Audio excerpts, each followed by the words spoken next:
It may still look and sound a bit like a building site, but actually the first live action is a lot closer than you might think here at Chelmsford City Racecourse. In April 2008, Great Leighs became the first new racecourse in Britain for nearly 100 years, but the excitement proved short-lived. Financial problems meant the course ran its last race in January 2009. More recently, though, a new venture has emerged. So, Phil, we can see the work going on in the background. How close are we now to racing here? We're very close now. We're due to finish on the 24th of November, and the guys are on schedule for that. That's a stand fully fitted out, so we'll be ready to race shortly after that. The proposal at the moment is that we'll start racing in January, probably early January, 6th or 7th of January is the estimated time to start. So you're starting the new year with some racing here. How much racing can we expect to see from Chelmsford City in 2015? Well, we're expecting to race between 50 and 60 times next year. We already have 44 fixtures allocated to us, and we would expect racing generally on a Thursday night if that's possible, and some key fixtures during the year. But 60 fixtures in this 2015 will be a good start for us, and hopefully we'll go on to increase that during the following years. We intend to offer tremendous facilities here, and we would expect this to become the premier racing track in Europe in due course. And with the 3.2 million or so population round about here within 20 minutes, then we should give them all a destination that we'll all be proud of. The logistics to arrive at this track are very good. From Newmarket for trainers, etc., then they're generally just 40 minutes down the road. For the punters here, the regular punters from Essex have 20 minutes or so, whether you're in Chelmsford, Braintree or the surrounding area. And the guys in London, you can come from Liverpool Street train station in 20 minutes, and there's a service every half an hour or so. In 30 minutes from the middle of London, and then probably a 5 or 6 minute cab ride from Chelmsford train station, you're on this track and ready to rock and roll, as it were. What kind of feedback have you had about the surface? Because the surface hasn't been raced on for a while, but I know you've been looking at it and working at it and getting people to look at it. What kind of response are you getting? The response has been fantastic over the last 6 months or so. We've had a number of high-profile trainers here running very big horses. In fact, we had Franco's full brother on this track not that long ago. The Fugue and a few others, really high-class horses. All of the trainers that have been here have been blown away by the surface. Not only the fact that we have a very good surface, but the continuity of that surface. Okay, so Andy, tell us what this surface is, first of all. Well, this is Polytrack, a mixture of sand, lycra fibres, elastic and carpet fibres, and it's all coated in wax. Okay. So it's weatherproof? It's very weatherproof, yes. Okay. Good drainage, resists frost, resists as much rain as it can take, and the only thing that really would hamper it was a really deep snow, but otherwise it is an all-weather track.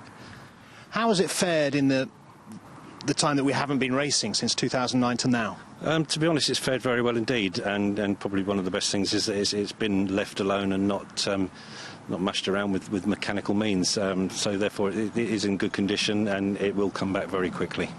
You've had some horses down to work on it. What's been the feedback? Extremely good. We've had some very good, very high-class horses here, and they've enjoyed the surface, enjoyed the contours of the track, and had some very good feedback. From your point of view as a clerk, Andy, what's the advantage of using Polytrack, and what are the challenges, if any? The advantage, you can get consistent going. You can every time that horse runs on it, you can almost guarantee that they're going to have the same going. I know it's an old cliche standard going, but that's something that we can achieve. And in terms of what you can do with it, or what you need to do with it between meetings, how does that work? To be honest, you don't need to do massive amounts of maintenance on it. You have to turn the track over, obviously, with your gallop masters, and most of that's for cosmetic reasons. And then occasionally we go in a bit deeper, just to give it a bit of a mix-up, and then just lay it back down again. The initial feedback, Andy, was very positive from trainers and jockeys. Is that still the case? Very much so. Lots of trainers and jockeys are very keen to come back. Looking forward to racing here again. And from a punter's point of view, Andy, what are the merits of this surface, do you think? Again, it's the consistency of it, and the form will hold up on it. They can, the horses can ride a true race on it. The jockeys can get their position without having to worry too much about the track itself, because they know that there's good sweeping bends, good wide track, and they can find their position and run a good race. Tell us where we are with the turf, because the facility is there potentially, but presumably there's work to do. Yeah, the layout of the turf track is there. Obviously, the soil needs profile, and we need drainage and a subsoil and topsoil profile before we can start racing, and it'll need a bit of settlement as well. The irrigation main is already in place. We have 2 lagoons on site which will service that. So basically everything's there and ready to go, apart from the profiling of the course. Okay, so for people who are thinking, I might come and race here, but I'm unsure, I haven't seen a horse run on it for a long time, what would you say? I'd say you wouldn't have any problems. It's going to be in perfect condition by the time you come here with your horses. The new owners are setting the bar high for themselves. The running surface is claimed to be one of the best synthetic tracks in Europe. Chelmsford City is also promising top-class facilities for owners and trainers and racegoers too.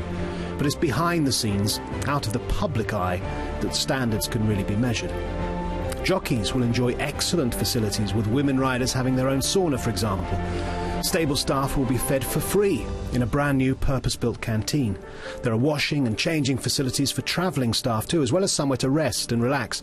And for the real stars of the show, the horses, some of the best disembarkation, stabling, veterinary and racing facilities around. Stabling facilities here are second to none. The 134 race day stables with a veterinary treatment box and sample unit integral. Just constructing at the moment some day changing facilities for the box drivers and stable staff. They have a canteen area which is being constructed at the moment. It's just being finished off. Excellent facilities, and the stable lads will be fed for nothing as they were before, and they really enjoy coming here. Let's talk about the horses now. In terms of the facilities here for the animals, from the minute they arrive, what can they expect? They can expect clean, dry stables, excellent facilities, wash-down boxes. The vets are on hand, the stable staff are on hand, the stable managers here for them for anything that they need. A little bird tells me, and you've had a couple of quite classy visitors to this stable block recently, just doing a bit of work. Yes, we have. We've had Sir Michael Stout and William Haggis, Roger Varian, lots of big trainers who've been very keen to come and use the facilities here, and they've really enjoyed the track and some excellent feedback from it. Are you ready to go? Yeah, we're almost there. It's just a few cosmetic things and a bit of finishing off, but basically we're there. It's a huge investment from a betting company. Many people, when they see it's a betting company, assume that what you want is different to what horsemen want or what racing wants. But from what you're saying, you're aiming at producing a very high-quality product. So just explain what, to some people, will sound like a contradiction. Well, I mean, people have to understand that we like horses too. We're not necessarily about taking money from punters. We love this industry. We're in this because we love it. We're trying to put something back into the industry here for all aspects of it. Punters will love this track because they will get good form here. They will be able to get decent racing. It'll be competitive. It'll be 12 or 14 runners per race. Punters will love this track, but there again, so will owners and the trainers alike.